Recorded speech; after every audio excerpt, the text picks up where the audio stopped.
Good morning. Welcome to the world of conscious positive thinking with MJ, where your thoughts become your power and your mindset becomes your compass. MJ is here to guide you through a journey of self-awareness, emotional mastery, and empowered living. Find us on the web at mbradio.us. Yeah, man. Just feel it. Let it flow. Peace and love in the air, you know. Woke up with the sun on my face.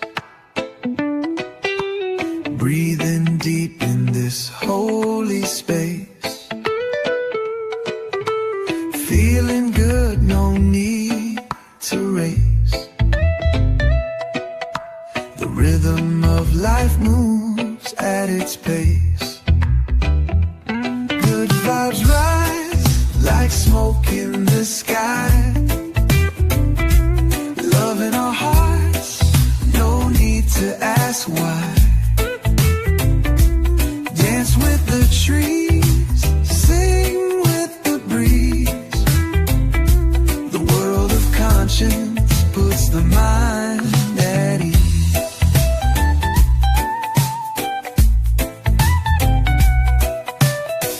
Colors swirl in my open mind. Truth and joy in the thoughts I find. A smile's the cure, a word's the key. Positive thinking sets you free. Good vibes rise like smoke in the sky.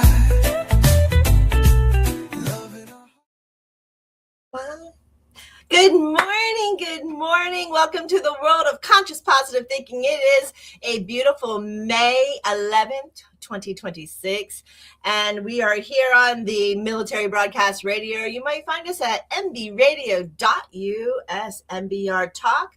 We are also now on, I just had it in my head and I can't, Pluto TV. There it is.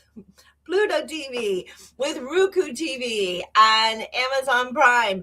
We're on almost every streaming venue out there that you can find, and we are so delighted, and we welcome everybody here this morning. And who remembers Dr. Seuss out there? And the little book, it was a little hardback book, it says, "Are you my mother?" It was a little bird that went to, like, if you don't know the thing, the mom bird went away when the little bird hatched, but the mom bird went to go feed the bird. So then it went to the nest, it went to another type of bird, and it went to a tree, then it went to a big bulldozer. It went all over looking for its mother. And then he finally finds his mother, that nourishing, that compassionate mother. And it's such a beautiful book. And I know last week I said on here, you know, I think it'd be a good thing if, you know, we, if we just this time around do, like, because Friday is my second anniversary air date on NBR. So this Monday, I was going to just register everything. I was just going to review the year. And since I had one more spot to finish my year, how blessed is it that we go to Mother and Mother's Day? So happy Mother's Day to every single one of you mothers out there.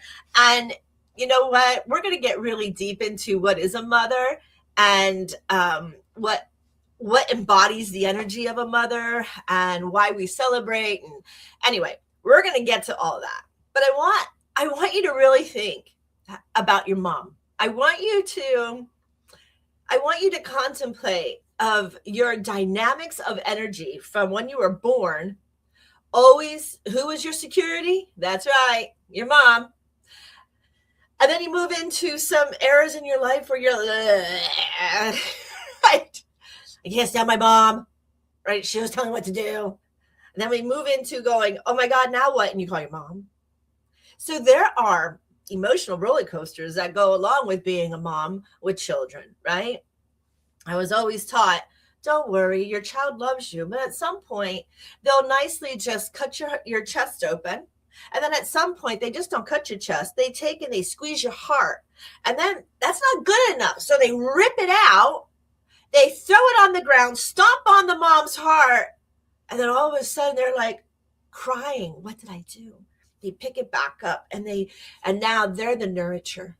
And then they put it back in and they slowly close it. And now they realize, wow, you are my mom, right?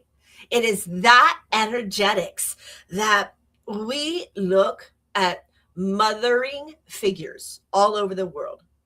And I understand there's a huge debacle right now in our world. What's female, feminine energy, and where does it belong, and how we're going to get to all of that. But today, however, it's a however, today of all days, we are going to dig deep, real deep, and we are going to figure out why I had such unhealing towards my mom, whether she was absent in your life, whether you say I loathe her. And there's a lot of people out there that dislike their mother. However, disliking your mom, that's right. She gave you life. She gave you that breath of air. So whether she has unhealing attachments, both of you together, we're going to get into those. It's okay. But we need to honor, because it is only the feminine uterus, and it is only by a womb can a child be born. Yep, I understand science. Ooh, yay, science. Can clone animals and humans now, right? Now I think they're playing God, and I don't believe it. There's always a time and a purpose for every creation that God has ever made in the millennias on this life and on this planet, right? Could you imagine living today with a Tyrannosaurus Rex just chewing up people? It would take 1,000 people a meal just to satisfy him. 1,000 people just gone. So there's always a time and place, right? So we're not going to do anything else besides what's today? Our May 11th, 2026. We have to do this, right? It's just part of our routine. Woo! Okay. So today, May the 11th, 2026. The resulting number is a 6. It is an important time to nurture yourself on all levels. Eating healthy food, drinking ample water, sleeping well will assist you to maintain a healthy body. Creating a peaceful ambience will also nurture your soul. The angels recommend bringing harmony to your environment with beautiful flowers, music, and crystals. Angel power word today is originality. Isn't that amazing? Originality. Our mothers, just like us, are so original in their teachings and their balance and their alignments and how we raise and what they shelter us from, but what they expose us to. A mother's teachings, and I'm going to use the word compassion for their children, goes beyond an energy that anybody could recollect. So originality, what a powerful word. All right, so the angel number also contains number 51. It's an important time to remember that there is only one of you in this world. You bring the world original and innate beautiful qualities. The angels don't want you to fit in. They want you to stand out for all the right reasons. You bring a dimension to the world, and I don't even believe that you realize it. You are part of all that is, and you are part of a balancing equation. Remember how important you are. Just as your fingerprints are unique to you, you and your gifts, talents, and brilliance are unique to the world. Angel number also contains the number 26. We know that one, right? Because we get it a lot since we're in the year 26. The angels know that you feel empowered when you feel compassion for others. It's all about compassion. That's right. They now ask that you feel the same compassion for yourself. It is very important that you say no to requests that make you feel uneasy. Trust that these sensations are your body, these are your inner compass. So trust in them. We had that trust episode last week. We need to trust. That's a trust in spirituality, and it's always a blessed thing. Your number also contains the number 11. The number 11 is a master number. It refers to the equality of male and female energies, the yin and yang energies, and the angels that ask you to reflect on your life and to make changes that will bring harmony and balance. This may refer to your work, rest, and play, your emotions and thoughts, and your spiritual grounding. Now it's time to balance the scales. Angel number today has another number. It contains the number 12. It is now time to ask your angels to show you the complete picture. Angels, please. That's all you have to do. Angels, please. Show me my path. Show me my journey. Show me where that door is opening for my next event going forward. Right. And when you do so, the angels will deliver with great knowledge on the finer details regarding any situation that you may have. Archangel Michael is also around you, giving you the strength to stand up and just be yourself. Okay. Woo. Angel numbers. I love to look at angel numbers first thing in the morning. For some reason, it just makes me happy. And I love to be happy. So when I'm happy, the world is happy within itself. Okay. So Mother's Day, what did you do on Mother's Day? How was it? Did you have fun with your mom? Were you able to go out and either cook her a beautiful meal, sit with her? Did she say, I just want peace? Right? You always find the young moms who have the babies who are pulling their hair out and they're very unrested and they're very like, oh, I'll never make it through. Why can't they be older? And then all of a sudden they do get older and they're like, what happened to my baby? Is that the emotional, hormonal, confused mom? Been there. I've been there. I've been there to where you're just like, oh my God, can it just go stop? Can it stop? Just go away. I'm tired. My one child slept beautifully, but my other child, she didn't sleep so beautifully. Every 2 hours we had to feed her for 2 straight years. It was exhausting. But you love something so much that you just have to do what you need to do, right? Your mother's service to others. I have to tell you, my husband was a great father for those children. He loved them that's my ex-husband. He loved those children with compassion. And he really, I could not have asked for a better father, nourishing those kids in the first 2 years, 3 years. He was right there. He was right there changing the diapers, helping, feed, even though I was trying to breastfeed. He was just right there, being the legs because I was in a wheelchair. So he really did a lot for the children. So remember that even though we talk about Mother's Day and Father's Day is coming, so we're going to do that one too, but there is that connection. I don't want to leave. I know it's a Mother's Day special and our fathers are going to have one in June in June too. But I don't want anybody to walk away going, wow, you left out the dad. Never, ever. I think father figures to show both energies, feminine energy and male energies is extremely important. And I also believe that I have a really good friend, and I say it all the time to my friends, family, her, the way she brought up her son, her main goal was to have a child born with Christian faith and to understand women. Coming out of baby boomer Gen X time frame, that's hard. There wasn't such it was a struggle. I'm going to tell you, I struggled as a female in the military and right into the fishing and hunting industry. Feminine energy was just still not 100%. It's good now, but it wasn't back then. And so being a mom figure, trying to understand that male emotional side that was so rough.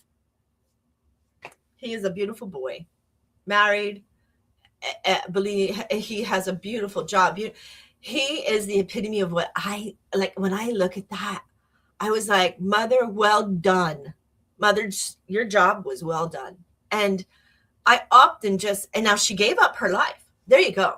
A mother. She gave up a lot of things to take him to whatever sports that he was doing, whatever outside event. And she tried to expose him to so many different things and allowed him to pick. Not you picking as the parent, allowing the child to, oh, I think this is great. And allowing a safe smash space, not that everything gets to be smashed and broken, right? So she created that balance at a very, very young age. And you see it in today. And he's part of the Gen Zs, right? He is, and he's beautiful. And I look with so much awe in her journey with her son, that every time it comes to Mother's Day, besides my own mother, how she nourished us into allowing us our freedom and yet our balance, it still can happen today. The problem is there's too many parents out there, as my friend with her beautiful son would call, that's enough brain sucker time. And that was videos or constant. There's so many people now who try to silence a child or whatever with videos. They put videos on for the child so that they can have a minute, or they put them in their crib so that they don't cry and gives them more minutes, or they just shut the door and let them cry and saying, I need my time. I'm not so sure about these things, because when I see a reflection of an example, and then I see another example. So now I have a grandparent example, I have a mother example, I have a friend example, and then I know what I did with my own children, things that worked and didn't work, right? So, yeah, we don't have a baby that comes with instructions anymore. Freud tried parenting, dummy guides to parenting. I know they're out there. But I'm going to tell you, it comes from your heart. Those 12 petals around that heart chakra, I'm going to tell you, that's what makes a mom. It does. Protection. That would be a frequency, right? Courage, pride. These are all frequencies mothers have, right? Acknowledging, loving, compassion, trusting, right? These are the nourishments that a mother gives. Masculine energy, when I grew up, and even still a little bit today, the guys are more in your face, right? That. Some people say that was me. I had a lot of masculine energy. There's my block. Don't touch it. There's my line. Don't touch it. I'm still kind of that way. My convictions of my boundaries, right?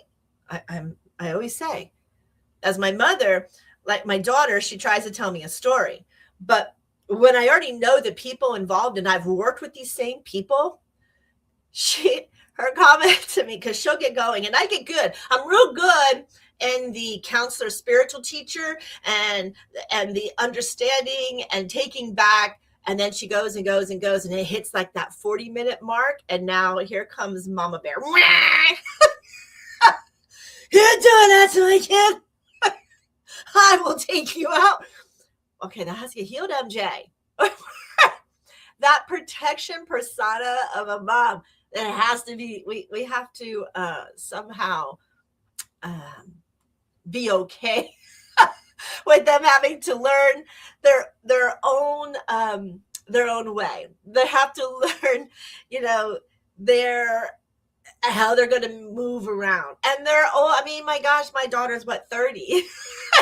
But that mama bear instinct of, okay, I am a patriot. I am a military soldier. I am a warrior of God. I am a spiritual believer of God light. And yet my voice was, I'll take you out. That's that mama bear. I know. And then it mixes with the military side. And then I get a huge flashback, right? That's right. So now here's that dieback. So now as I keep moving through my life, I keep trying to go, Mama, you step back. It's their life. These are their choices. These are the events. These are the life lessons. You can't keep fixing these children, even though they don't want to. They're not asking you to fix them. So why do we feel as mothers that we have to fix it? That's very deep. That's very deep. That's very that's just deep. that's just deep, you know? And then you hear the child going, yeah, okay, so now that's your mama bear coming out, and I'm not going to say that. So thank God that child has a little common sense just to understand where her mother is like, oh, I will take you out. She goes, but don't worry. She goes, if I ever feel dangerous, she goes, I am running to you. She goes, because I know you'd be the tank to plow them over. I go, that's right. That's right. So I always want them to have that feel of safety. My arms are still open for safety. I understand you're a beautiful grown adult and you're going to be 31 and the other one's going to be 34. And time is ticking. So back to the mom who wants just peace. Just take the kids. I just want peace. Here's a mom 30 something years later going, oh, I wish I could just have my family here.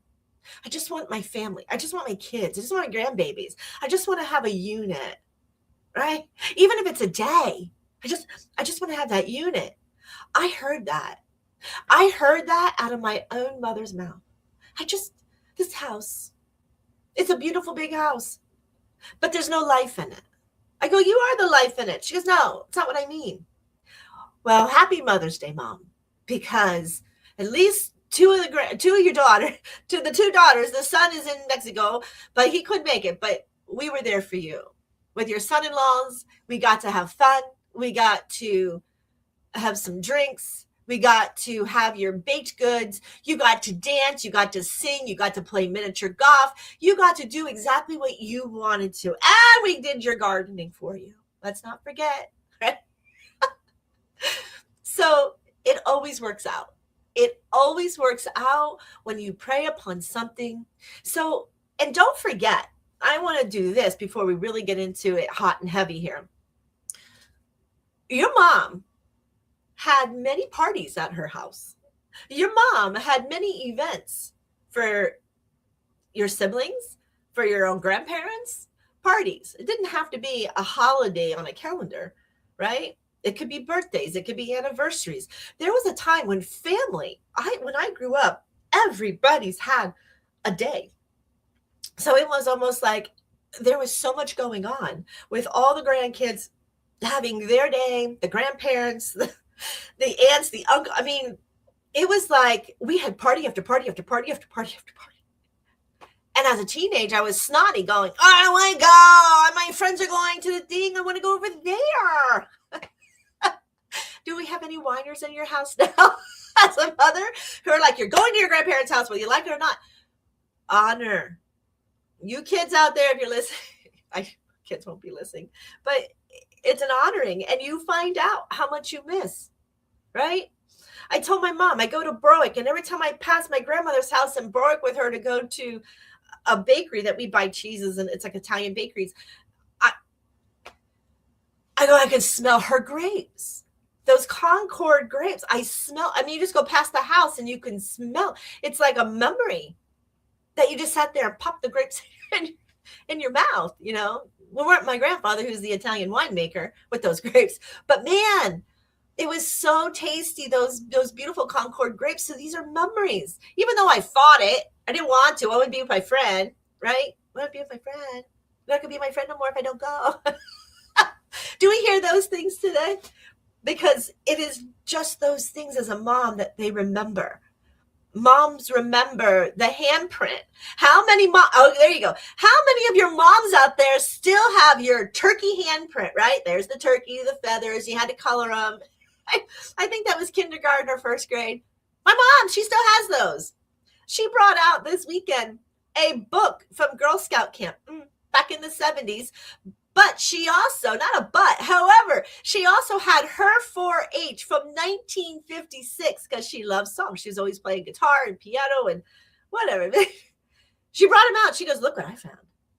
Oh my goodness. There were so many songs in that old 4-H in 1956. There were so many songs that I remember today, like Sarah Sponda.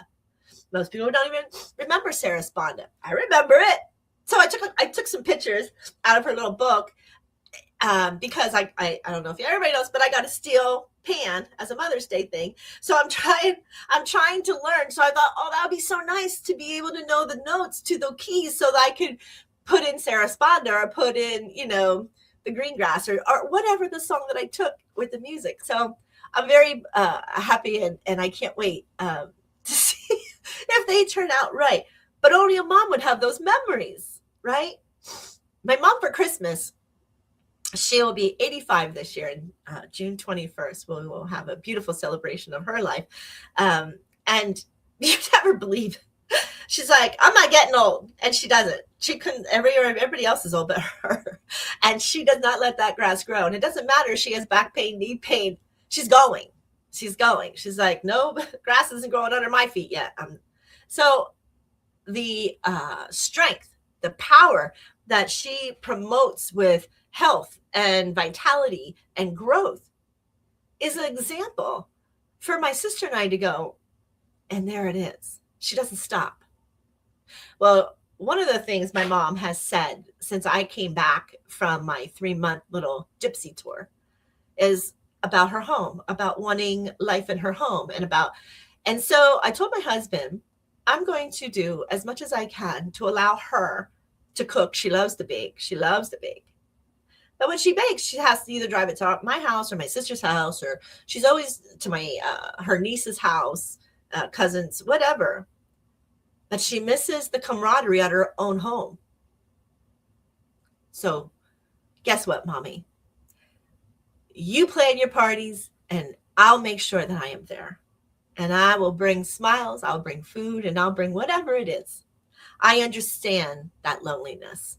I understand when your children are just a bit away. I didn't understand it for a long time because at 18, I went away. And I hadn't come back for 40 years. That's a long time. I get that. So think about your mama.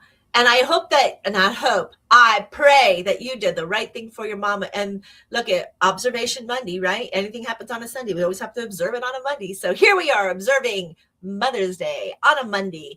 And it is beautiful in my eyes. And I like that. So you know what? We're going to take a really quick break. And then when we come back, we're going to dig in.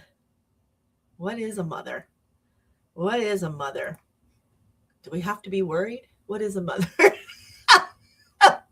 Anyway, so I hope you enjoy. I'm going to play the songs again that I played last week. So they're all about 2 minutes. So get your water, get your coffee, take a pee break, and we will be right back. Peace, love, light. Let your soul rise. Wake up, beautiful child of the sun. Your journey of truth has already begun. Thoughts are the seeds, so plant them kind. The garden of heaven lives in your mind. Tune into the light, let your spirit sing. Feel the love in everything. Vibes are high, the veil is thin. The universe is pulsing within. Open hearts and third eyesight. Tune into the light.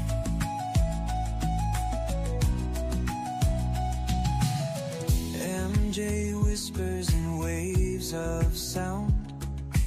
Messages rising from sacred ground. Words like incense drift through the air. You are divine, be fully aware. Tune into the light, let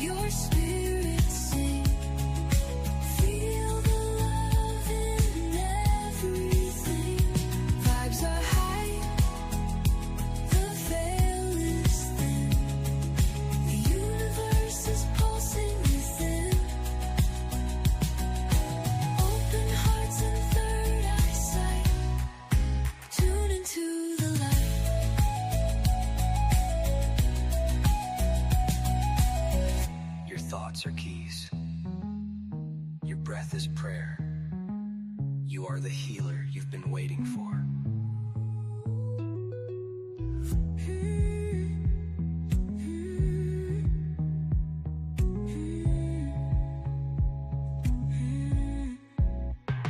Tune into the light, let your spirit sing. Feel the love in everything.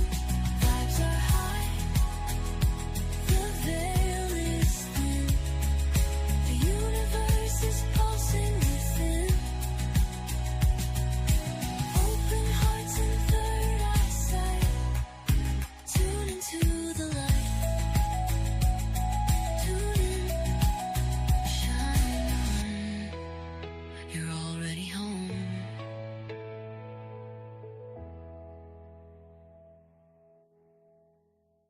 The station where our veterans' voices are heard. MBR Talk. Hey folks, thanks for tuning in. You're giving veterans a voice today. Powered by Work Simple, where we simplify your mission. Find us on the web at mbradio.us. The station where our veterans' voices are heard. MBR Talk. Hey, thanks for tuning in. Welcome, Quack. Program are those of the speakers and do not necessarily reflect the views or positions of any entities they represent.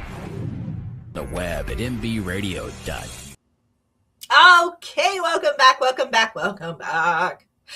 We are discussing what is a mother, or are you my mother? So that's the story today. So by definition, what is a mother? A mother is a female parent. It's someone who gives birth to, raises, and cares for a child. That, if you look up in Webster, that is the definition that you're going to receive. The term can have a few related meanings in today's world, depending on context, right? So biological mother, let's start with that one. Our biological mother is the woman whose eggs created the child and who typically carries the pregnancy. I don't know of any man who has a womb. Now there is a womb space in men, which is why their fallopian tubes and their eggs are on the outside, where ours are right here by our uterus. Okay, so our eggs have to go into the uterus. So biological mother means one of a uterus who can implant and give birth. So adopted or a foster mother, now that's a mother who raises children, but is not a biological relative or related any way, shape, or form. These might possibly be people who love children and cannot have them for themselves, or had such an awful pregnancy that they wanted to adopt their next one. They wanted to show that motherly instinct. There are people out there, God bless them, who can't have children. However, there are so many babies who need a loving mother to nurture it with compassion and truth and just resistance of life, and show them the way that these are beautiful people, service to others, and major heart opening. And then we go to either a social or a nurturing role. Okay, so sometimes a mother doesn't make it, so that father figure needs to come in and create these nurturing roles. Or maybe the mother as the child, such as my aunt died when my cousins were very young, right? They were 9 years old, 7 years old. They're extremely young children. And my other aunt died and they were maybe 12. I mean, such impersonable times of a child's life to understand in cognitive thinking and in morals and going forward in life, that sometimes that energy gets stored somewhere else. And you can see that a lot of times in some of these now adults when they've lost their mother. You can see that in adolescence. You can see that in young adulthood, where they are more masculine energy, more cut, more curt. Sometimes their social behaviors don't quite add up. And it's very possible. However, these people who for social or nurturing rule, they do their best. And the best foot forward is the best honoring. So I don't want it to belittle. I'm just saying these would be these types of people looking for that mom role. They're more broadly, and anyone who provides care, guidance, and support in that mother-like way. So some of them were reaching out. Aunts became mother figures. Grandparents became mother figures. Dads became both roles, uncles, cousins, to raise different ideologies. But that's hard too, because think about a 12-year-old who've already learned some of the patterns of the mom. And now another mom comes in and is like, what are you doing? Well, mom, no. Well, no. Don't change what a mother who has crossed, don't unteach it. I understand, like, that's hard for me. That's hard. I'm assuming that was hard for my cousins as well. And it's hard for anybody, to try to unteach something that man's teachings install within our first, for our first 5 years of life. It's an installment. We are conditioned. We talk about this all the time, how we have to uncondition our minds, our judgments, and our egos of some of the things that don't exist today. Some of the things that existed in the 60s and 70s. I don't need that to be an enforcement, so I remove it, right? It's a learned practice. It's a trained practice, but we still have to learn how to remove these obstacles. And they're very prominent, Men used to be the rulers of the house, the monies, they did everything, while the woman just tended to the insides of the house and the children and the education part, and sometimes that's how it worked. The discipline was always with the dad. And some of the, what I see in life, the disciplinarian was always taken into the masculine energy. And that was the time, that was the era. Today, that doesn't happen. There's a lot of, especially in Gen X, there's a lot of women, such as myself, who stepped up to play both those rules.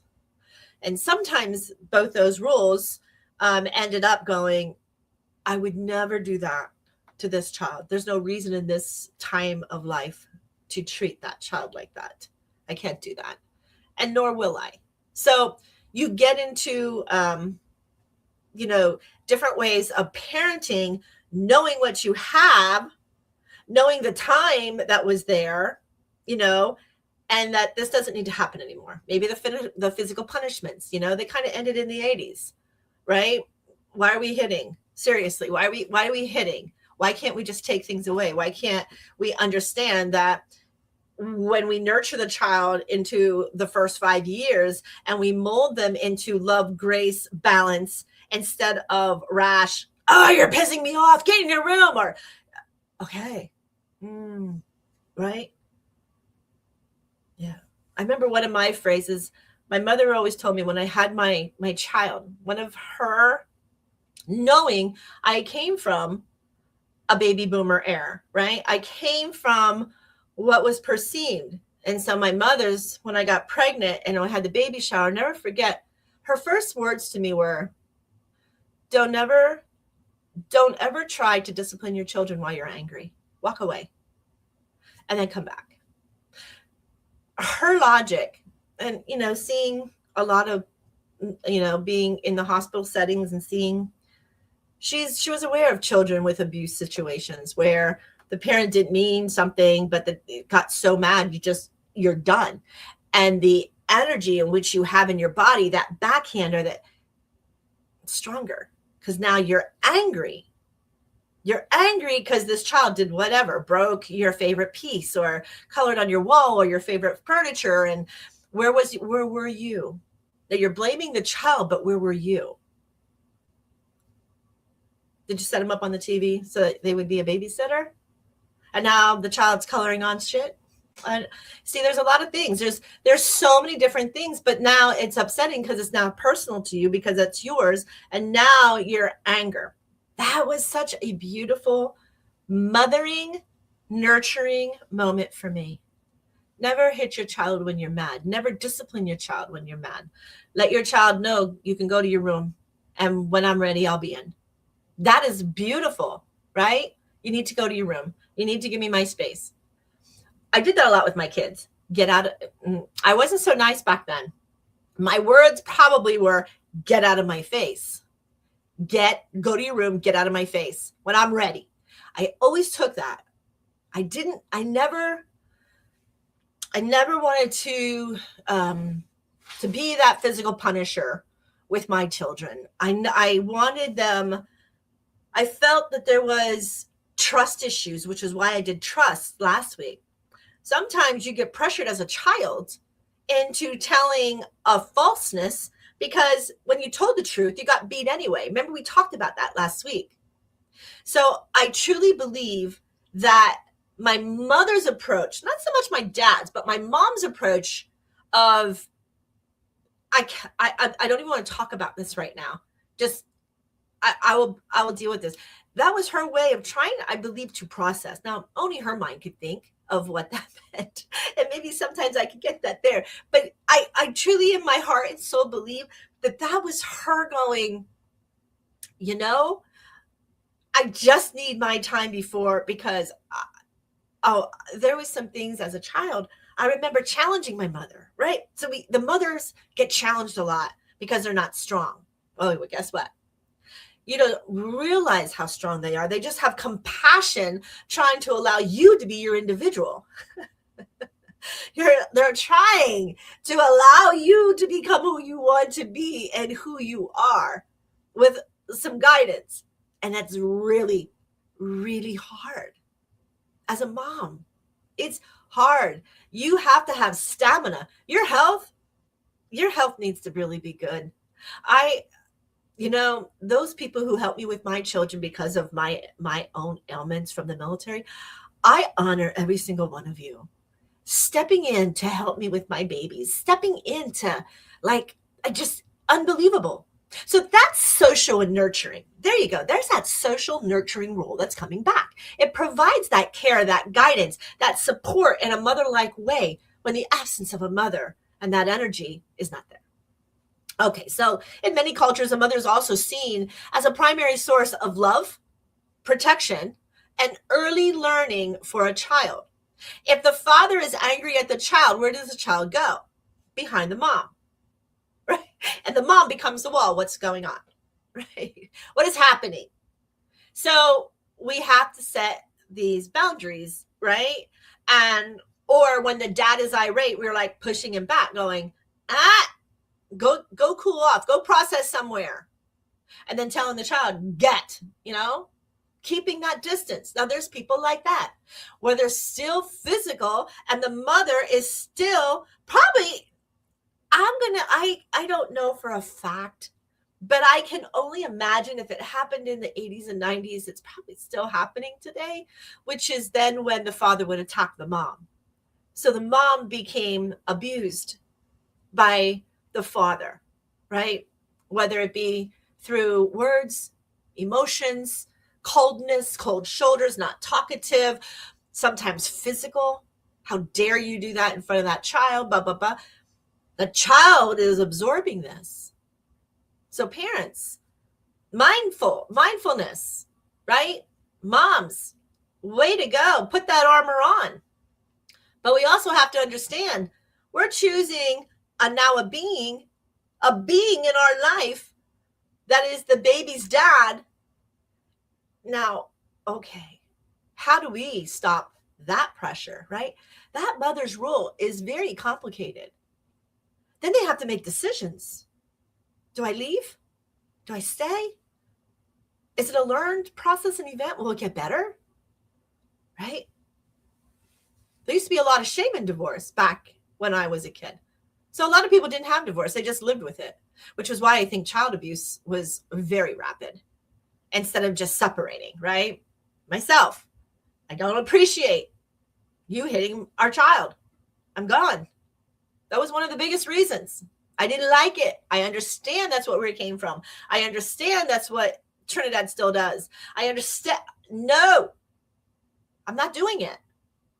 I couldn't do it. So this, I could go. There's different levels for moms. So when we think, when we think of like famous moms, maybe renowned moms, like renowned mothers of the past, are like, who does a personification of that energy? Who do we, some people, if you're Christian, you'll be, oh, Mother Mary, right? Mother Mary, Mother Mary. Yeah, she was probably the most divine, ornate mother. Denominations and theology tells us that mothers reincarnate into, for instance, they say that St. Lucia, Isis, and Mother Mary are all one of the same. It's kind of like in Hindus where you have Brahma, Rama, right? But they reincarnate into these people. There's people like the Christians who don't believe in reincarnation, that Mother Mary is Mother Mary. Okay, right? I personally, one of my favorite mothers is Wan Yin. Wan Yin, to me, is one of the most beautiful Buddhistas that you could ever. Now, when they deitized her, right? They deitized her. Now she became a man. When they deitized her in Hindu, we don't understand sometimes in Buddhistas why they did what they did way back when, but it doesn't really matter. The problem is not the problem. The ideologies is how we absorb and how we look at a mother figure. That's the whole premise here. So anyway, and like her story of Wan Yin, why I like her and why she's one of my guides and one of my many, and Mother Mary is one of mine as well. I have like 4 beautiful mothers. If I actually count my bone mothers, I probably have 5 or 6 beautiful mother energies now that I never had before. And I love those energies and I pray to them to give me that guidance and in this lifetime. So, but her story is very energetic. It's very appealing, heartwarming, service to other, warrior type, giving feed to those who are starving, and just that soul compassion. So if your heart is drawn toward compassion, there's that word, compassion, mercy, wisdom, nurturing spiritual strength, like a Wan Yin figure. There are so many revered mother figures across the cultures, denominations, spiritual traditions, religions who carry like a beautiful similar energy in different forms. Some of the most looked upon mothers throughout history and spirituality include Mother Mary. She is beautiful, often associated with unconditional love. I mean, think about Mother Mary. She was impregnated. She didn't even have a relation or what does Sheldon Cooper call it? Sexual intercourse. He calls it coitus, right? She didn't have coitus. She just got pregnant. So that unconditional love for the child, right, had to be there. The grace, the gentleness, sorrow, endurance, and sacred motherhood. Many feel a comfort and protection through her presence. As far as a physical one, may be more who could actually, for the physical side, would be a Mother Teresa, right? Mother Teresa, everybody knows she walked the grounds. Mother Mary walked the grounds, but because we can associate it through our visualness of her being here, right, due to egos and judgments and our cognitive process of our beautiful brain, Mother Teresa is more like, oh my gosh, well, there's a picture of her. There's what she was doing. This is what she did. There's videos. So this one's more to believe of that mother figure known for serving the poor and the sick with her deep compassions and her humility and always grace, right? Her life became a symbol of just selfless service to others. Just knowing that God would protect her from being sick as loud as he helped to heal those. So that was beautiful. And Wan Yin, just in a different spelling. So Wan Yin is in a lot of Asian cultures, just in a different spelling.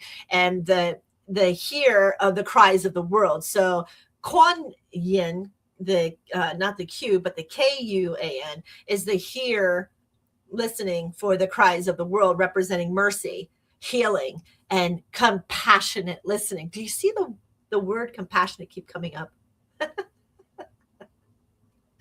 And sometimes I don't even write it in there when I Google something and it's there. I'm like, oh my gosh, look at the word compassion. So I'll use the word compassion. It is reminding me of having that compassion, reminding me to be mindful of my words, reminding me to be kind, reminding me not to belittle somebody's actions, reminding me that's compassion. Having just that overwhelming no, that overwhelming no. And of course, then there's Isis, revered as the divine mother, the healer, the protector, and the restorer of all that is. She symbolizes sacred feminine wisdom and the sacred feminine resurrection. That is her course of action. Then we have Tara, green Tara and white Tara, who embody protection. This mother, Tara, is healing and enlightened in compassion. Then we go to Sophia. Some people say about Sophia I. At one point in my journey of my spiritual walk and of my healing, I got my one eye stayed green and my other eye turned completely brown. I had a green, there's a picture somewhere on my Facebooks or whatever, and it was called Sophia I became very attached to Miss Sophia. So in Sophia, when I talk about Miss Sophia and having that Sophia I energy and that experience that I went through, that it's not always portrayed as a literal mother, though that often connected the divine feminine wisdom in creation. It was creativity and imagination of that process. So for that, I put her in one of my mothers today. My next mother was Gaia. So Mother Gaia, Mother Earth. Some people call Mother Earth. Some people call it Jerusa. Some people call her Pachamama. But Mother Gaia, Gaia is considered the great mother of life in itself. It represents earth, and it represents fertility, and it represents that creation that all that is. That is Mother Gaia. She's very special. And of course, we have Yamaya, the beautiful mother of the oceans, honoring her as the nurturer, nurturing our oceans and bringing the oceans back into beauty, into life, protector of women and children and all emotional healers. So the beautiful mother of Yamaya, who protects all of our waters. When you see the waters now, you can maybe go, oh, the beautiful Yamaya for the creation, and protecting of these beautiful waters. And then we have Andanamiya Ma. That she is extremely ancient, and many experienced her as a living embodiment of divine motherly presence and peace. It is, there is no pictures. It is just an energy such as God, and it is a feminine or a mother energy, the Anadianami Ma. So that is another one. And then, of course, I love Saint Anne. Saint Anne often is seen as the grandmotherly, the protector, the teacher, and the sacred family of wisdom. So Saint Anne brings us the ancientness, the vintage, the women's of how to be poised. And that's when I see Saint Anne within my realm. Saint Anne does that for me. So what is beautiful is that across nearly every culture of that humanity exists, there was a renowned mother figure or a figure in which we call upon today. I don't know who your angels, who you pray to, or your master guides, but some of these beautiful women I have in my prayers on a daily basis, asking for their assistance, right? When we ask angels or we ask God or we ask, so we ask feminine as well as masculine. And this is where it embodies, because it has that humanity that is just continually, that returns into like the image of a compassionate mother. Is this trying to tell me something? A compassionate mother. Maybe I wasn't. Maybe that's why I had to learn compassion now. Maybe the military side of me was so stone-faced in those early adultness that I hadn't been able to strip that off. So for this, see how it connects? These little trivets connect. So not merely as someone who gives just the birth, rather than the energy that confronts all of it, even as feminine as a teacher, forgiveness, a nurture, nourishing, protecting, all that helps the soul to grow and mature within its journey. And that is just so beautiful, so beautiful. And then you can also go that the connection, like my connection to Wan Yin, it just may resonate because her energy speaks through gentleness instead of force. Some of these women are very forceful. Look at Athena, forceful, right? Isis, forceful, powerful. Saint Lucia, powerful. Luna, powerful. Lilith, powerful. Powerful bone mothers. Santa Muerta is even a bigger one. Very powerful.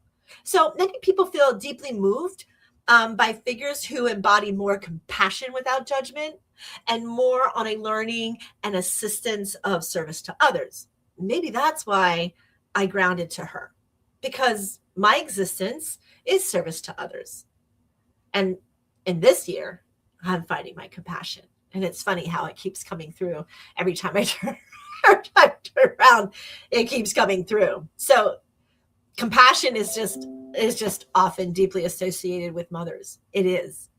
All of those had compassion. I mean, as I'm going through them, the word compassion, and most of the time when I get somebody's name, like a deity, I don't use my own. I use what they write, you know, when you look up in the books or you look up in something. And when I kept realizing the word compassion was in there, I knew I had to do the show. I knew that I had to wait and do the review of my second year. I needed to do this. It was more of a need of my heart to allow expression of motherly values, motherly virtues, the compassions, the love, the unconditional love. So many times as a mother, of course, right? You always say, oh my God, the mother killed their child. And you're in devastation. As a mother who had a massive child who either had colic, who wouldn't sleep, who just was always doing something wrong, like a child who needed more mothering. As a mother, some of us went, oh my God, no. And then they ended up killing the child. So not that you condone it, you can understand it. And that's where compassion, I understand what they did was wrong. I understand that they're going to get punished. They took a life. How could they? If anybody has stood with a screaming child with colic, illness, frustration, sleep deprivation, hormonal imbalance, you can actually understand it. Not condone it, but you can understand how that energy just overtook that poor mother. Did she have help? Did she have assistance? Were people around her? My family, I love my family. My mom, my sister, when there was a child born, we were all present. When my children had children, when her children had children, I can't speak for that. When my children had children, we were all there. There's a lot of rules now. After how many millennia, now there's rules. So sometimes it's unfortunate now that these 20 and 30-year-olds having babies, you know, the hospitals now make all these demands that you have to be inoculated. You can't have this. And you can't. That's on them, right? I don't believe in it, but that's on them. And that's sad because it minimizes the help that mother's going to get. And I felt my mother's last words to me when she left Miami, when my daughter was born after Hurricane Andrew. She's like, I don't feel you're going to have much help.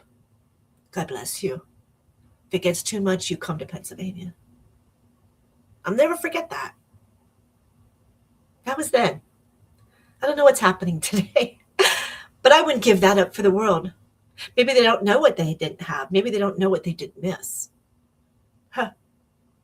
But I'm not willing to conform to put anything in my body because a child was born. I'm not willing. Even if it was my own daughter, I'm not willing to do that. I don't believe in it. I believe that's nonsense of the big pharma. I believe it's a moneymaker. If you think about how many people there are in the world, and the defense was 15,000 babies died. 15,000. All right. I don't know. Thank you, Mom. Thank you for showing me compassion. Thank you for showing me what I have to process. As a mother, do I stand up and take that? I always say as a mother, I'd take a bullet for him. I'd punch somebody in the head for him. But it was not necessary. It's not unnecessary. So I have to weigh out what is necessary and what isn't, right? That's a mother. What is necessary and what isn't, without being bulldozed or being shoved or being pushed or conforming just because. Sometimes I believe that when we conform, it's not that you're giving in, it's that you haven't learned to stand your ground. You haven't learned your boundaries. And mothers do this very well. Mothers understand, yes, no, it's not happening, no. And if she even thinks that you're going to go do something, she'll confront, and she'll even, that mother will be right there. The intuitiveness of a mother. We got to take a break. I get rambling. I know it's bad. I get rambling. So I have to take a break. We're going to play that next song like we did before. Again, it's like about 2 minutes, and then we'll be right back, and we're going to continue with Mama. See you soon.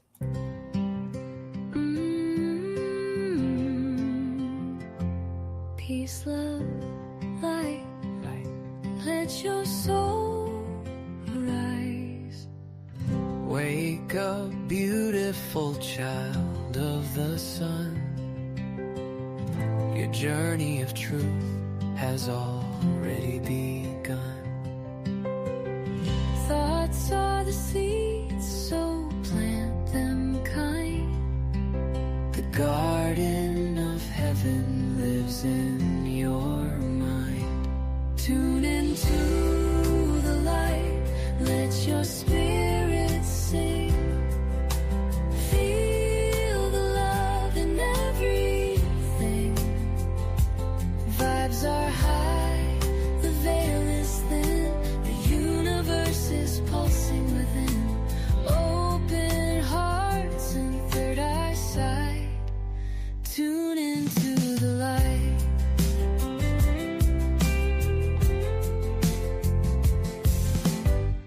MJ whispers in waves of sound. Messages rising from sacred ground. Words like incense drift through the air.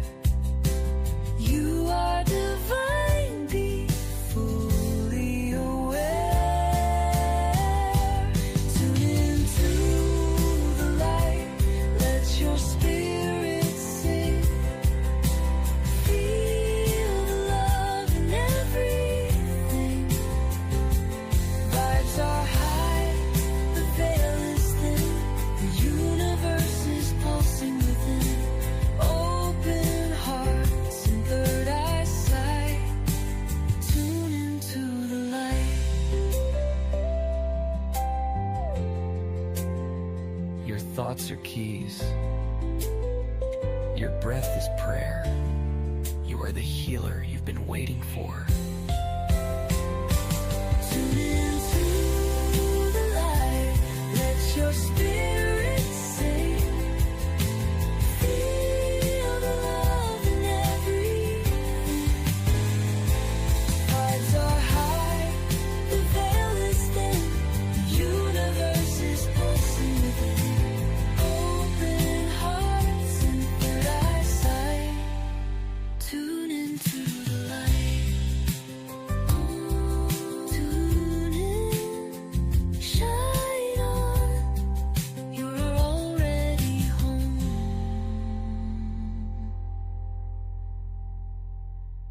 The station where our veterans' voices are heard. MBR Talk. Hey, thanks for supporting our channel by watching and listening. Find us on the web at mbradio.us. Welcome to the light. We're going to be back into the light. Okay, we're talking about mom. Mom, are you my mom? Who is my mom? Where did my mom come from? So we're talking about compassion. That is one of the biggest things with mom energy is compassion. And it's deeply associated with mothers because motherhood at its core is connected to nurturing that life, nurturing from the time it was conceived until it's born, still nurturing, protecting its vulnerability and responding in the needs of other beings and across history. across history. We gave you a list of mother figures, spiritually, psychologically, and even biologically. The maternal role has always been tied to caregiving and emotional attunement. So a mother often learns to sense our pain before we can even say something about our pain, our heart broken, or we're no longer friends. Think about our elementary days and stuff. She always sensed your pain. How was school today? Are you okay? Right? She always has that intuitive, what's going on with my baby, right? The comfort without needing solutions. It is just, she'll give you that comfort without even knowing that you're going to be on the road with a solution coming next. But her arms are that comfort, right? That protect while allowing that growth. Understanding they have to grow and mature into who they want to be and who they feel they need to be, with guidance by the parent going, you sure about that? How about we think about this, right? That's a mother. Ask the questions. Forgive while teaching. I understand you probably didn't know this. So this is why we grow the way we do, right? And then the remain present through the struggle. I'm going to pray for you. I understand it's a struggle, but I know that you're powerful enough. I know that you're strong enough. I know that you're smart enough. I know that you can do this. Don't lose yourself. Keep going. That's a great, there's that mother pushing and pushing, the motivation, right? So that repeat act of caring just creates a bigger, brighter energy that many people experience as a calming state, a safe state, a more grounding state. And then that compassion becomes resounding because it meets a human need that every soul understands. The desire to feel seen, the desire to be accepted, and the desire to be cared for. There isn't a human being that doesn't want those three things in their life. It's also comforting because compassion softens fear. If we could all become compassionate, softness would arise. This huge rigidness would become softer. When someone feels compassion for somebody from another person, that nervous system often reflexes. We're breathing, we feel the heart. Judgment creates tension. And we're closed in with that judgment. We don't have this. Compassion creates the openness. Look at me. I don't care if you judge me. Who are you to judge? Look in the mirror. Like that. This is why so many spiritual traditions place compassionate mother figures at the center of all healing and of all devotions. We don't need the kick in the ass.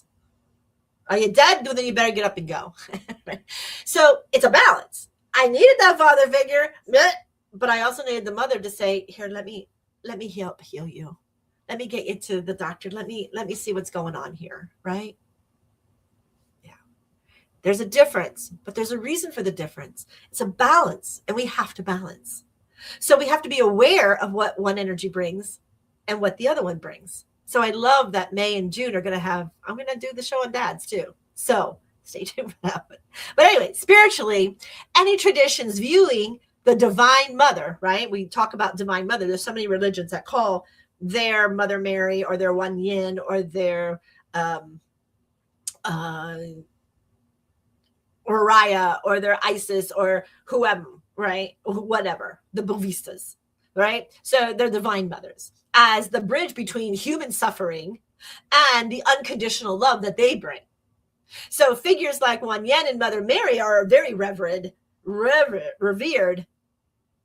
because they symbolize just that mercy, that divine mercy that happens without condemnation.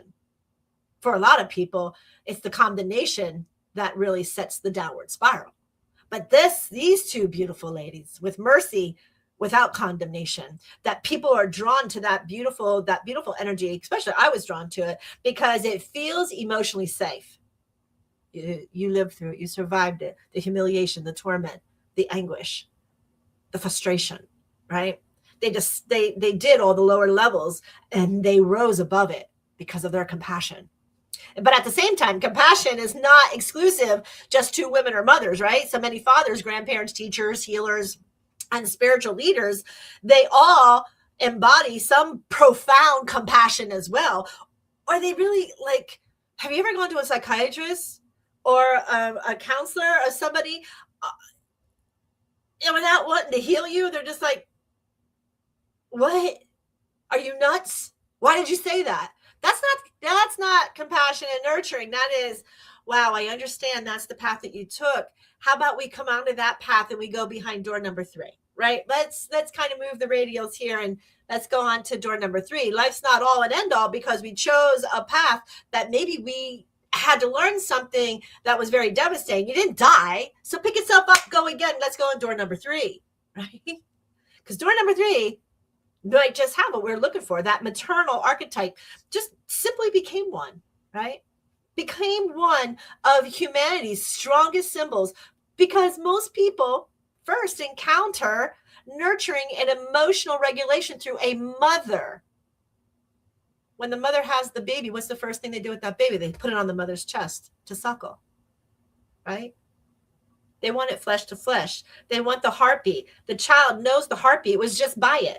It wants that heartbeat to feel safe. Oh my God, you just brought me out from I don't know what, and I need to feel safe. That's that nurture. That's that compassion. That's that mother. I'm putting this baby on your chest. Speak to that child. That child has heard you for 9 months speaking. Speak loving words. I love you. Welcome. Thank you. Thank you for sharing this life. Thank you for letting me be my mother, to be a mother. I have the tools, right? This is energies going forward. This is beautiful energy going forward. And it's all about the nurturing and it's the emotional regulation through a mother and a mother figure. In many ways, compassion just teaches us how to trust life again. And your mother allows you to trust that life again when we start to question. And it is that question. So when we have these debacles, that's the next phase, right? So we have these debacles. So what is that main energy cycle between daughters and mothers that go through for a lifetime? Like, I can tell you, I had cycles. It wasn't like, when I look at my mom and my sister just tend to be a beautiful, just hill climb, right? But when I look at myself with my mom and with my dad, I was like a zigzag. I was like this. I was like, wait, because my masculine energy that I had a lot of as a child, my dad was the sports person. But yet my feminine energy that wanted to be the cheerleader or wanted to be in the band or wanted to be in the choir, right? Or I wanted to go to Girl Scouts. There's my mom. She was right there. So it was such a beautiful balance. I almost sometimes my compassion and sadness for when I hear somebody who is an adult and didn't have a balance of a parent, or they had a disassociation with a parent that they can't. I hear it. I counsel them. I can't stand my mom. Drives me. It just takes a heart. I remember one day saying, I don't know where we were at the moment, but I remember being a younger adult and having a conversation, and like I would definitely go with dad, not mom. I don't know why we were having a conversation, because it wasn't even meant to be a good conversation, but the conversation was there. Why? Because I felt that there was other torments as a child that I couldn't understand. I had to heal those things. We all have them. Your mom does the best that they can. I did the best that I can, right? Again, you don't come with a booklet. so it's kind of like, what would Jesus do kind of thing, or what would my mom do? And so we have to honor the good with the bad.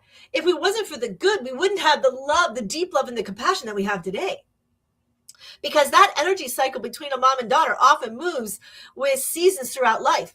Well, every relationship is very unique in its own way. Many follow very similar emotional and spiritual patterns of that bonding, that nurturing, or that bonding of a mom and daughter. Whether separation, mirroring, healing, even eventually just deeper understanding. Yeah, it's deep. And you need to go there. All of us. I'm going to say you should. I think you need to. We all need. We all have needs. I think we need to. I don't know if that's a good word either. It's not like should. Should's a demand. We'll just leave that one up. Sooner or later, I think one of my masters who will listen to this, they'll go, need, should. I don't know. It's a good one to discuss. It's a compassion that I see need. Yeah. So anyway, a common cycle looks like this. The first cycle that a mother-daughter combination goes through, I call it the attachment and protection side, right? It's early childhood. And my nose is running, excuse me. And so the daughter often sees her mom as safety, as comfort, as guidance, right? So the mother pours all her energy into nurturing, teaching, protecting, and emotional regulating the child. How many people out there going, So I'm going to be honest. I was the third one, right? One's a boy, one's a girl, $1 million family, freak. What is this thing? What is this turn here? How did we get pregnant again in less than 2 years?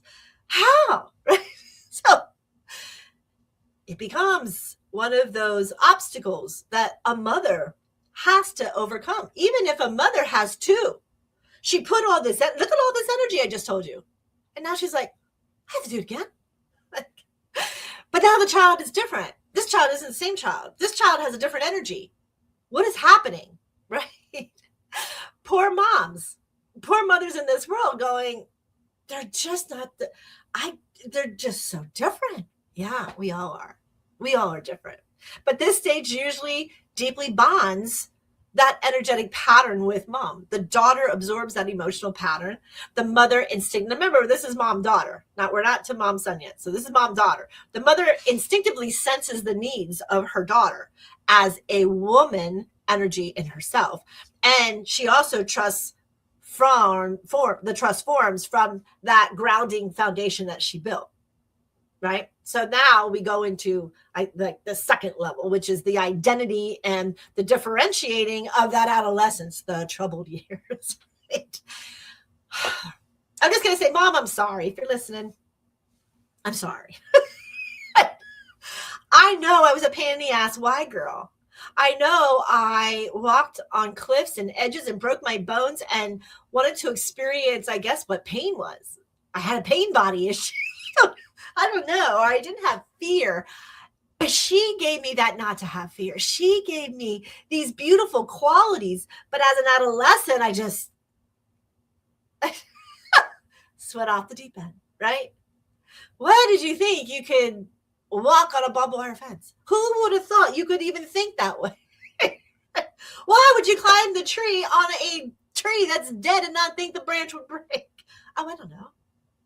You know, my mom had more compassion and just trying to heal me. My dad was like, I planted seeds and you raised blooming idiots.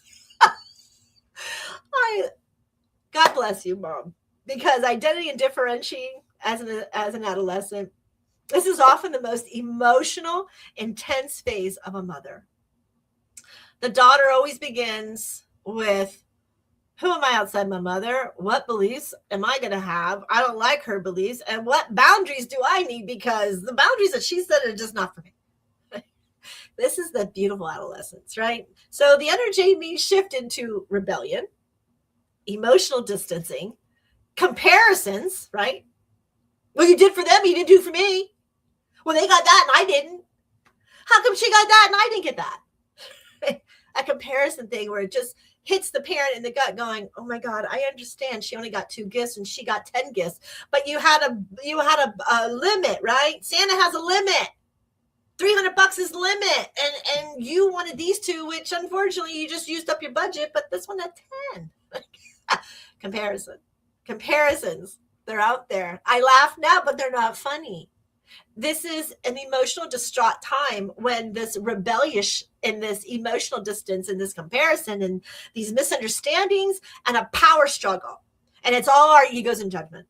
by our peers, by our society. This is where the child starts developing subliminal patterns, subliminal impressions by others.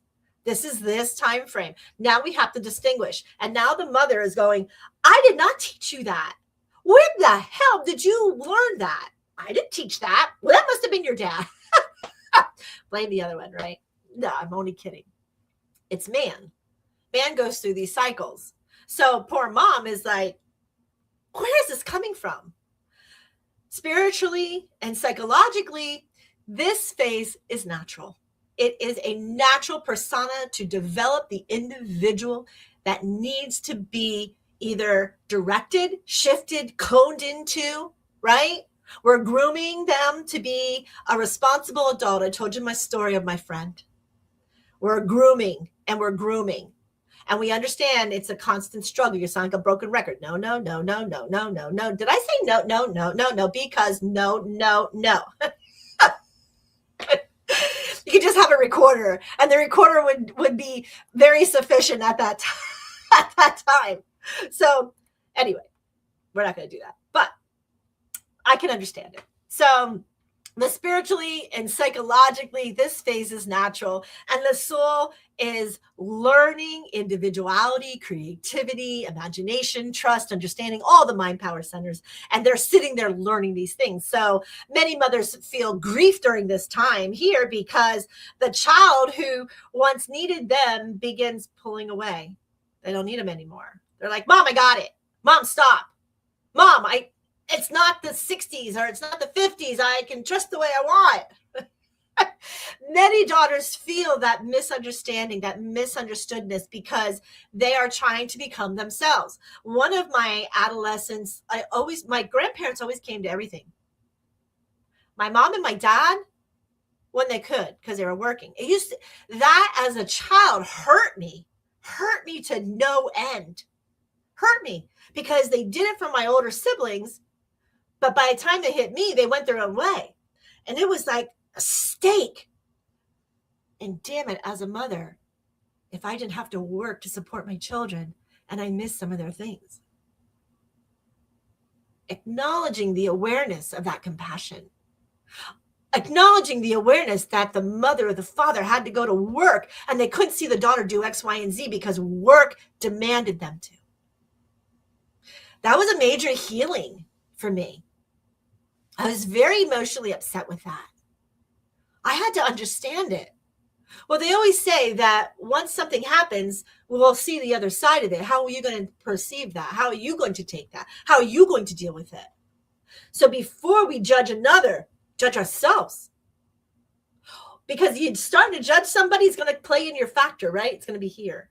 Like, I happen to get 2 hole-in-ones, right?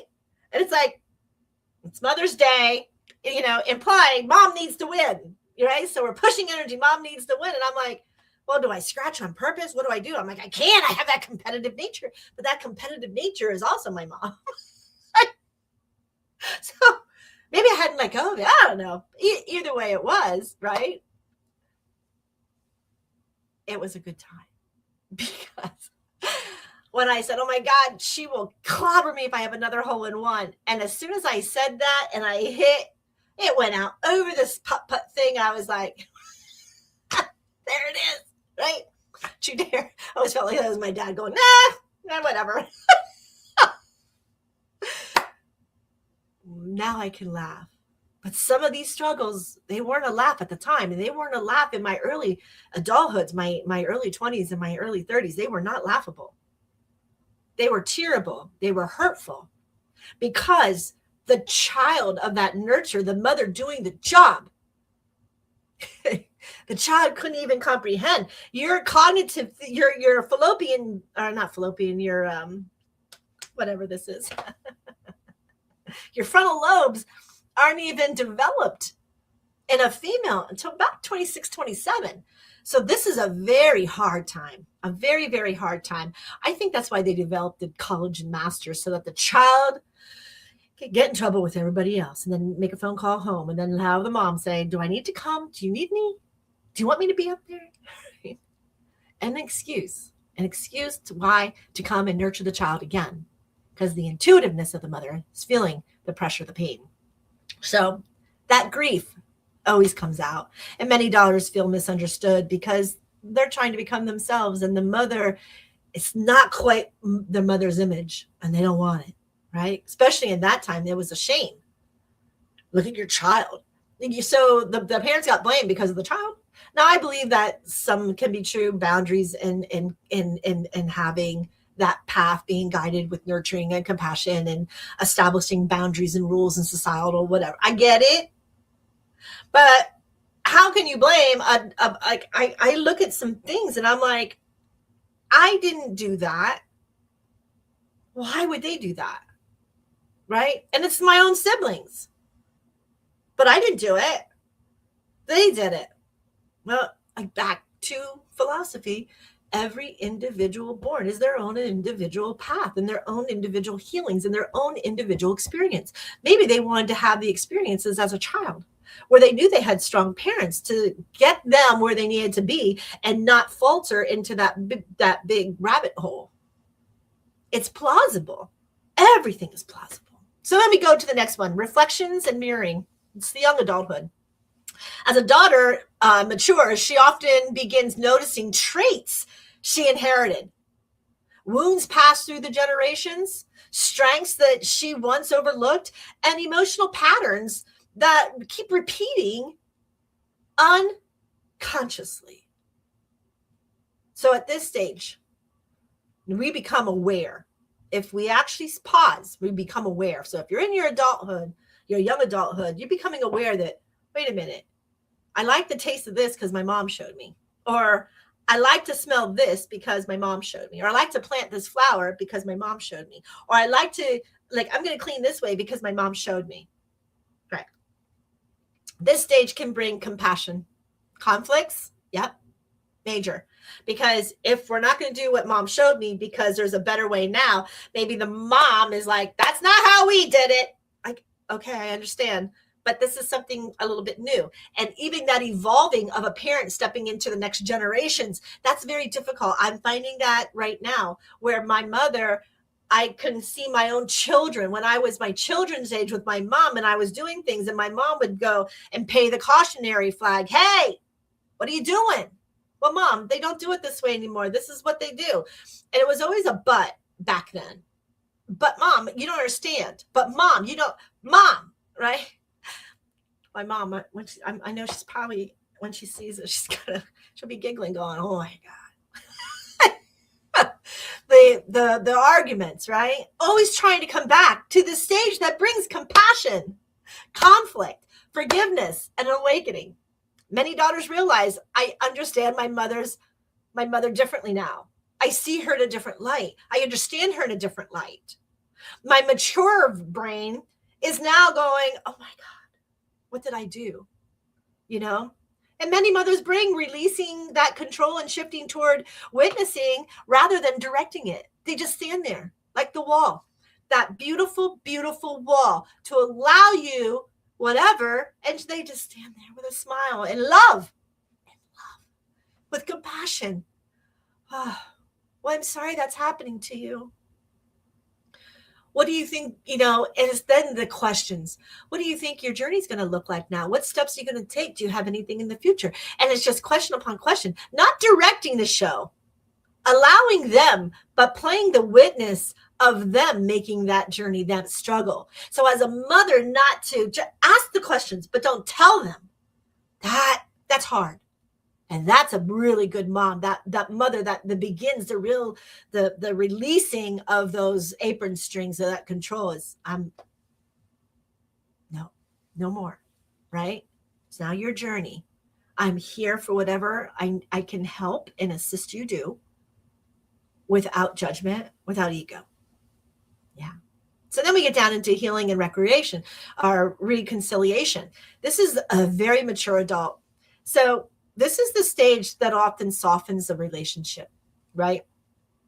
You often realize that both may begin seeing each other, not just as a mother-daughter, though it's women, human women, feminine souls carrying experiences, wounds, dreams, and sacrifices, learning the mother stories that now the daughter is now as a mother going through. The mother can go, well, I don't know what you're going to do today, but this is how we handled this. We didn't have all this AI, IT, social media stuff.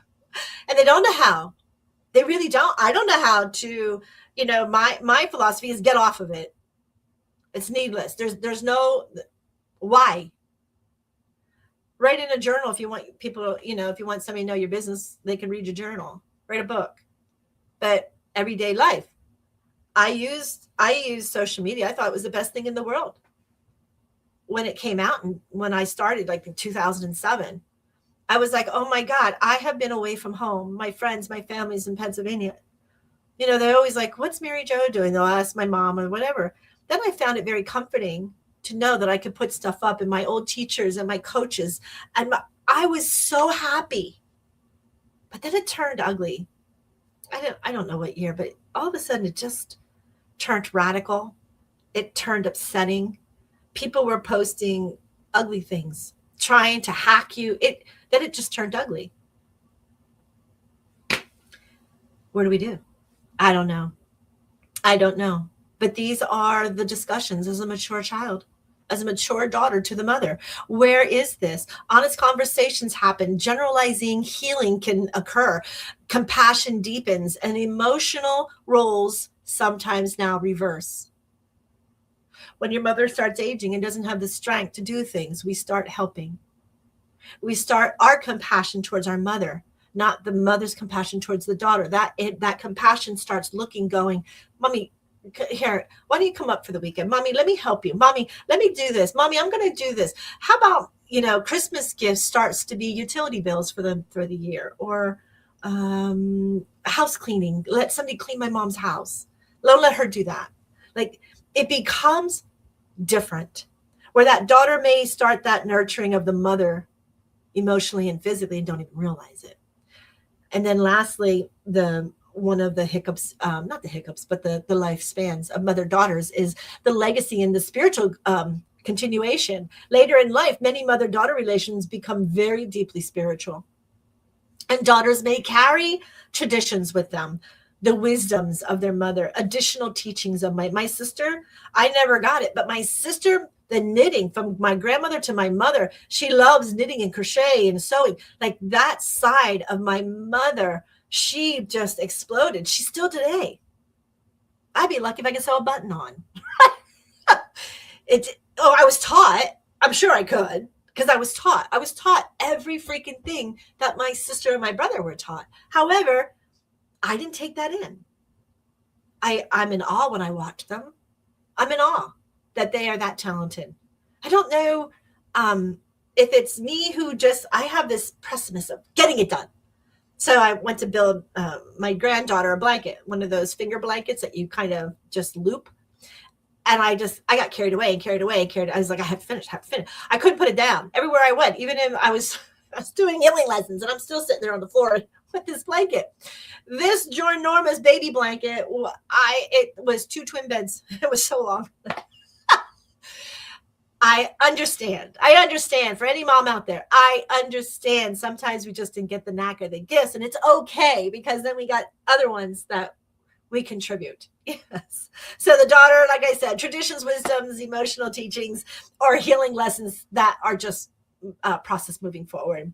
Even after the physical passes away, many people feel the energetic bond that still continues through memory, through intuition, through our dreams, our behaviors, and our loved ones. We love seeing them, cardinals, butterflies, diamonds from heaven, pennies from heaven. We, as humans, keep that memory alive.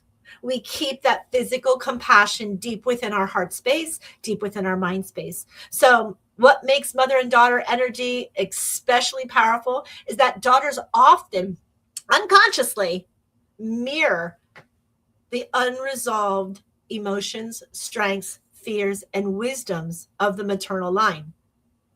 So this can create profound closeness. Tough, also because there's intense triggers that embody us. But the relationship frequently becomes one of humanity's deepest opportunities for growth, compassion, and generational healing. How many people, it's been how many years, and they're still posting my mother in heaven, my father in heaven. The memory, the missing space of our loving, our compassion during a day that's honoring, and ours are already gone, right? So look at your mom who's alive, and she's like, I wish my mom was here. I miss my mom, right? We go to the graveyards, and my mom would say, I miss my mom. I miss my mom. It is the teachings, it's those nurturings that actually embody us. The healthiest cycles are just, it's not a perfect relationship, and they're the healthiest ones. When you have a non-perfect relationship with your mother, they're perfect, not a dysfunctional relationship. I'm not talking about that. I'm talking about this, not everything's perfect. It wasn't a beautiful line of perfectness, right? These are the relationships where both people eventually learn to see each other clearly, how they think, how they tick, to allow the individuality to be there without judgment. And then to choose compassion alongside of truth. That's their truth. That is their truth. I'm not going to sit here and argue somebody else's truth, right? So when anger or hatred or complete dissolution of a parent comes in, especially a mother, it is healing anger, and its resentment or hatred toward a mother is often a deep emotional and spiritual journey that needs to be taken. In tradition, in many traditions, the mother wound affects how a person experiences safety, trust, nurturing, self-worth, receiving love, and even connection to the feminine within themselves without emasculating a son. Now, I understand we're talking mother-daughters here, but I want that to be very clear, right? So from an energetic perspective of those who hate their mother, loathe their mother, don't associate with their mother, whatever issues that they have that we just went through, it's an energetic perspective.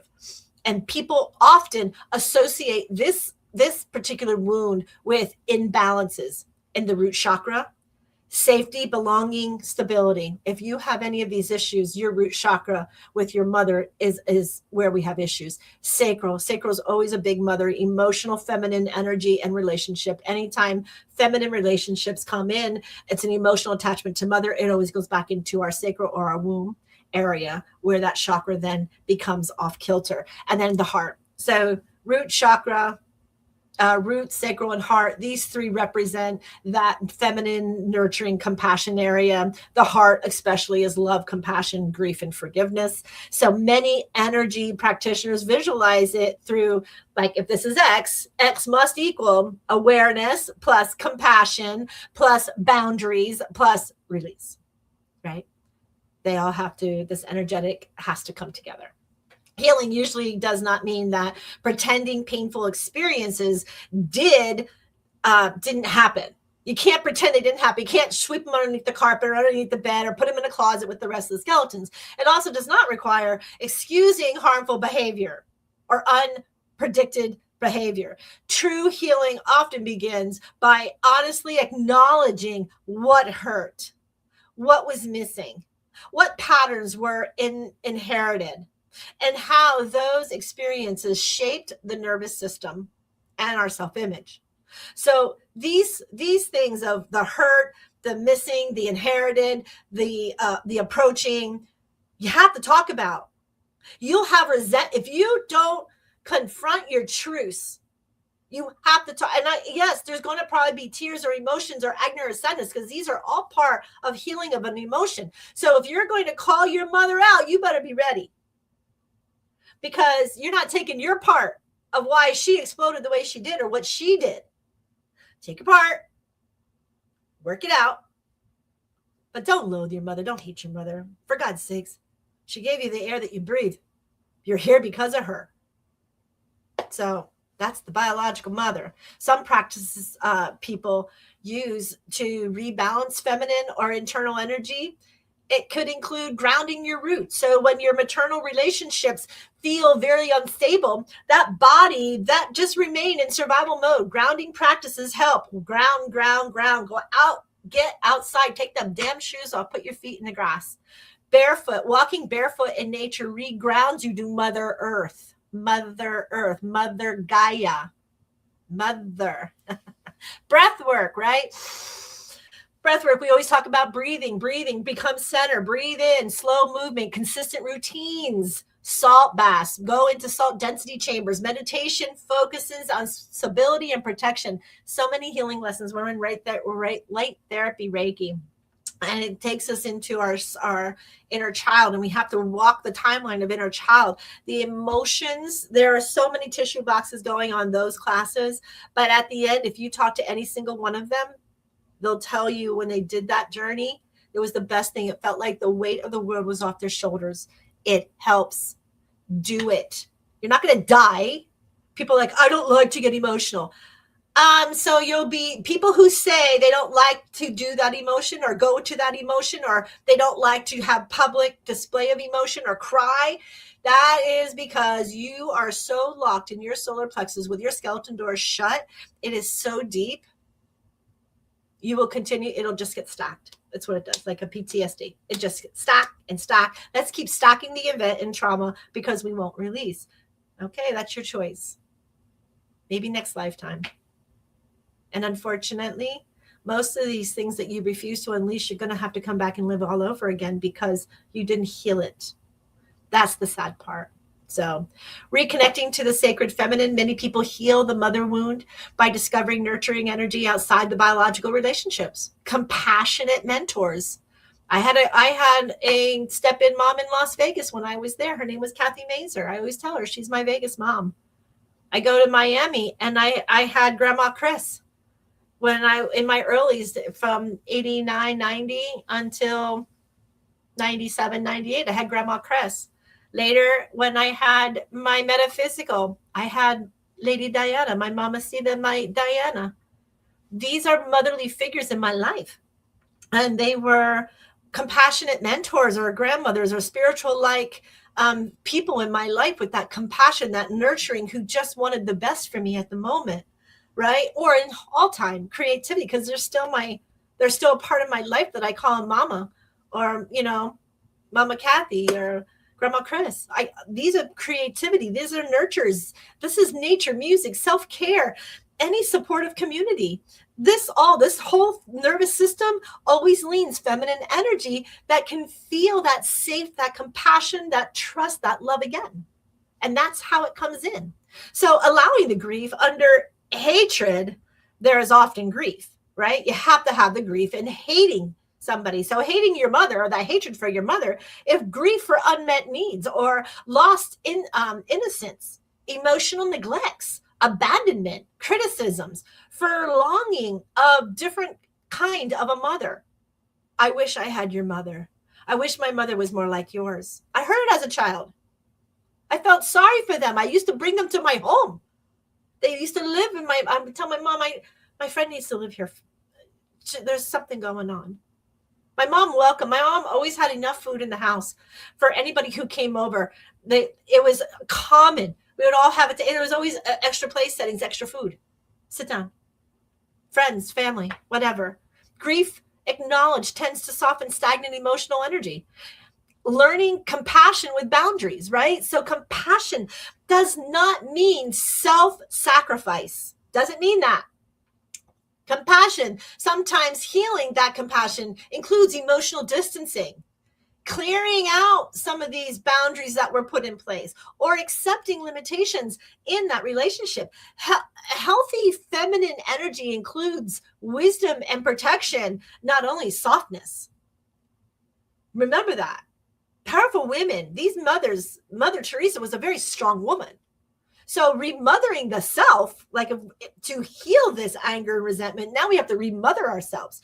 And it is a powerful healing practice. And it's learning to give yourself what was not consistently received: encouragement, nourishment, patience, gentleness, emotional validation, rest, and even loving near a dialogue that maybe constantly heard, right?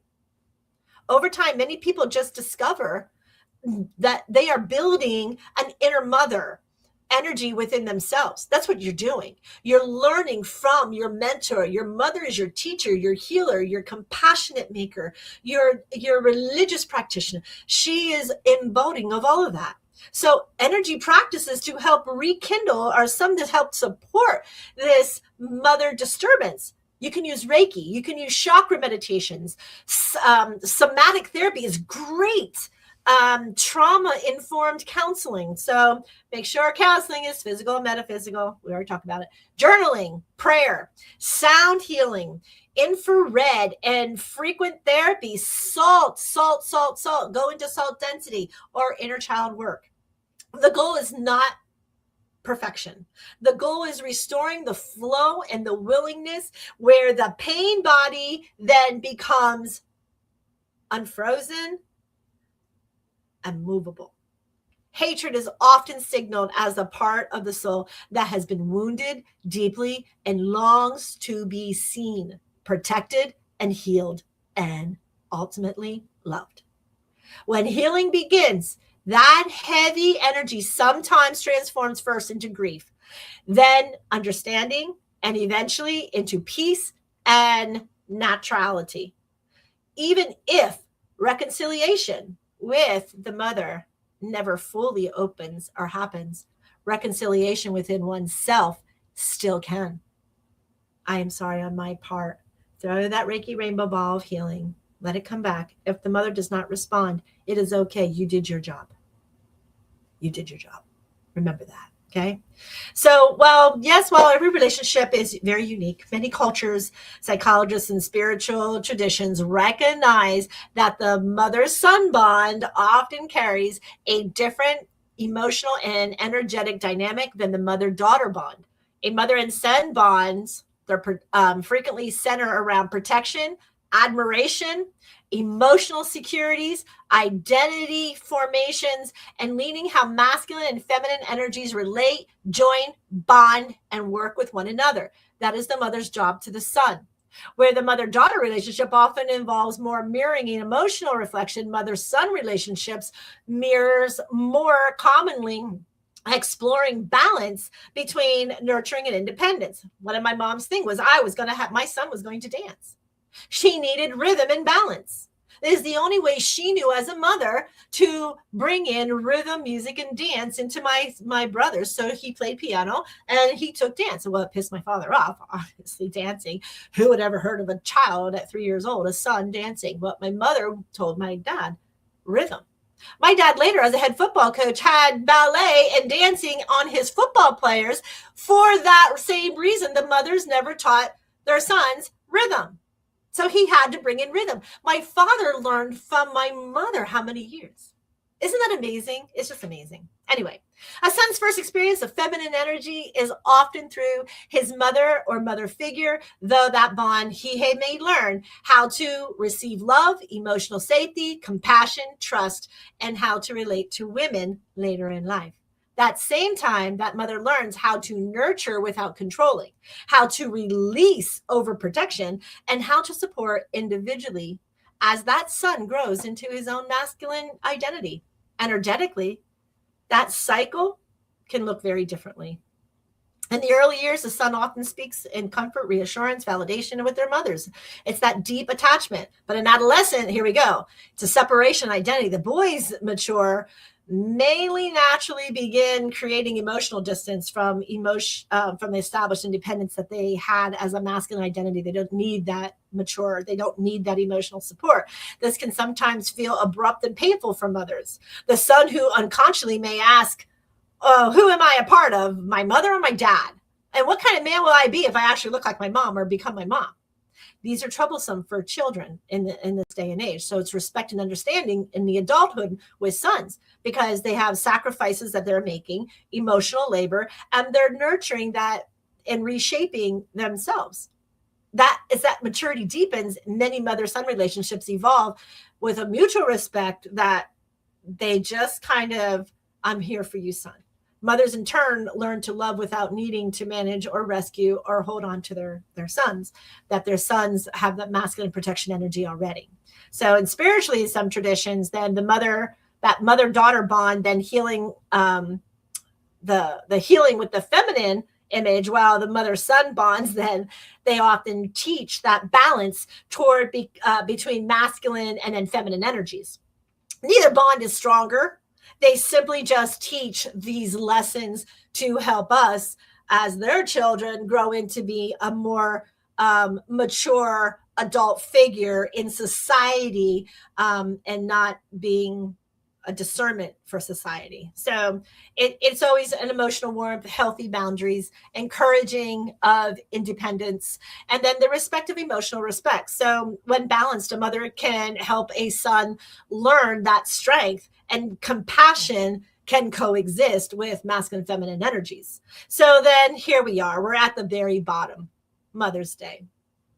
Why do we celebrate mothers? Where did it come from? Mother's Day is celebrated to honor love, sacrifice, nurturing, and influence of mothers and mother figures. In the United States, it is observed every year on the second Sunday of May. This year happens to be May the 10th, which was yesterday. And I hope you all honored your mother out there. And so, but in the modern holiday began through the efforts of a beautiful woman. Her name was Anna Jarvis, who wanted to honor her mother, Anne Jarvis. Anne Jarvis had spent many years organizing women's groups focused on health, caring for wounded soldiers, because this was in the Civil War days, I'll give you that, friendships between divided families after the Civil War, the Yanks, of course, and the Confederates, and the community's compassion for those injured, no matter what side that they were on. So after her mom passed away in 1905, Anna Jarvis began campaigning for a national day to recognize the importance of mothers. The official observance was held in 1908 at her mother's church in Grafton.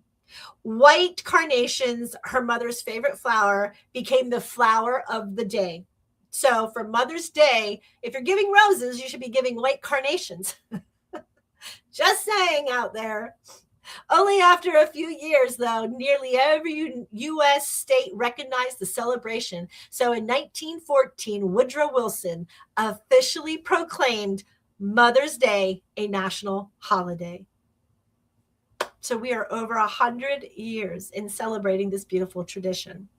Interestingly enough, Anna Jarvis intended Mother's Day to be deeply personal and spiritual, spending time with one's mother, writing heartfelt letters back and forth to one another, expressing the gratitude and honoring the emotional labor of the motherhood that she endured.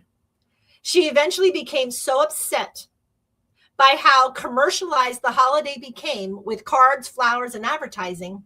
Later in life, she even tried to stop the holiday from happening. She created because she felt its true meaning was being lost. Long before the modern holiday, ancient cultures also honored maternal and feminine energy through festivals devoted to mother goddesses and fertility figures. In England, there was also something called Mothering Sunday. It was a Christian tradition connected and returning to one's mother's church during Lent. At its heart, Mother's Day became a collective human acknowledgement that nurturing life, guiding children, holding families together, and offering compassion are sacred acts worthy of remembrance and gratitude.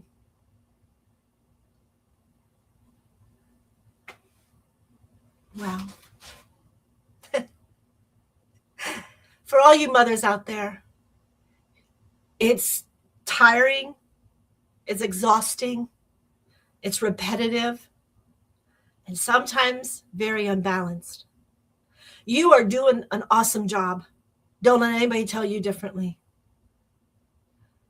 Hold your heart and your child's heart together.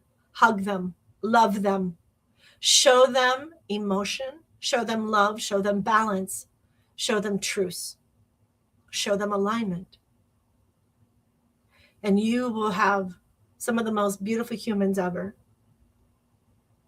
Sometimes we have to give away some of ourselves in order to be that nurturing mother, with the understanding as you've already found yourself, you can come back to once we align that second. So most mothers who are born in this world, I truly believe you are a service to others, or you would not have had us. I love you all. Thank you, Mommy. Thank you.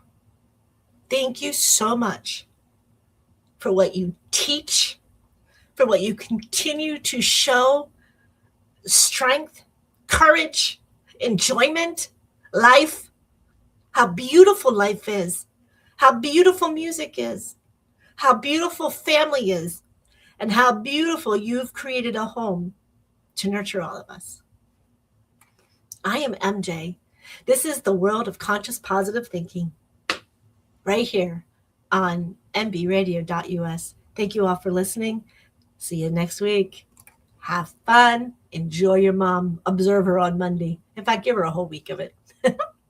Mwah. Ladies and gentlemen, thank you for tuning in to Military Broadcast Radio. As we wrap up today's show, we want to remind you that the podcast of today's episode will be available right after we go off the air. So if you missed any part of the show or want to listen again, be sure to check it out. And remember, we're here to support and honor our veterans. Your stories and experiences matter, and we are committed to giving you a platform to share them. That's right. We're here to give our veterans a voice. So don't forget to catch the podcast and stay connected with us. Giving our veterans a voice.